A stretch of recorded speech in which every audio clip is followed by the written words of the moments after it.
morning, Stampers. It's Jackie Bolhuis from clumpandstampers.blogspot.com back with another Technique Tuesday. And this also goes along with my blast from the past because today we're going to talk about bleaching, which is something just using regular household bleach that we used to do years and years ago, and you sure don't see it happening very much anymore.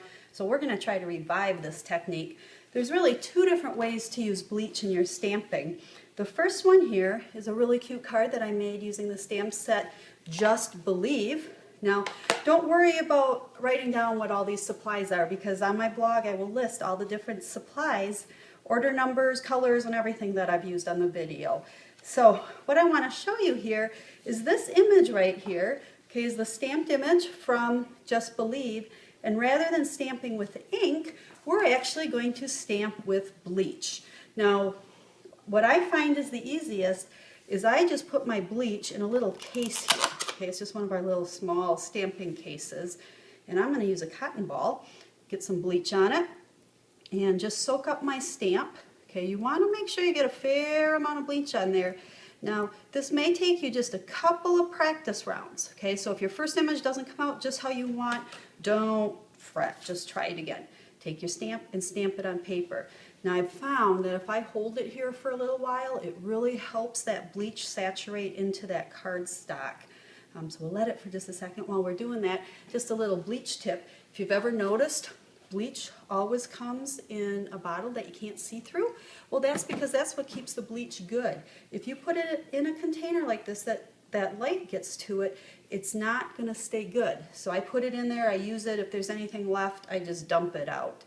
Pull it up, and there you'll see the image. Now, if you're impatient like me, you can always take a heat gun and dry it a little bit quicker. You'll notice I'm using the new Stampin' Up! Heat gun. Love this baby. It's nice and quiet. You can probably hear me talking over it. It has two different settings. I actually have it on setting number 1 right now, so it's not quite as hot. Then you don't get the paper warping and such. But there you'll see as it dries, it just gets brighter. And it's that simple. I've got my image. And then I just cut that out.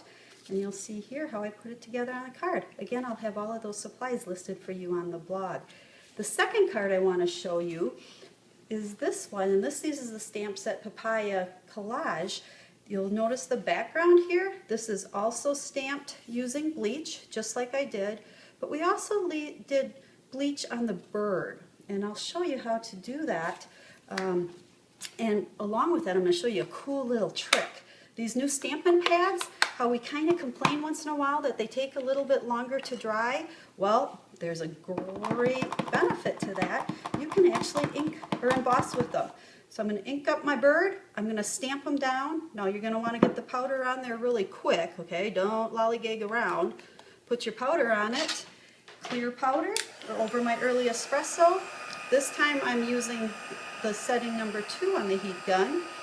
I'll get it warmed up here, and it will emboss real nicely for me. So a great advantage with these new stamp pads. If you haven't taken the plunge yet to replace your old pads, these new ones are so worth it, and they do give you a much nicer, crisper image. So there's our bird. He's all embossed. And what we're going to do now is use our same bleach, but this time I'm going to use a paintbrush. And you'll notice on my card, what I did is I just lightened the breast of the bird a little bit. So I can take the paintbrush and we'll just paint in here. The embossing kind of holds my bleach so it doesn't go out over the edges, I guess. Best way to say that. And then as that dries, I'm going to do a little bit in the other parts of the bird here. As it dries, you'll notice that the paper starts getting lighter and lighter. So if you look on the final one here, you can see how much lighter that got. And it just adds some detail to that bird that would have been, you know, kind of boring if we would have just left them plain like that. So that's it for Technique Tuesday. I hope you enjoyed the bleaching technique, and come back again next Tuesday for another fun technique.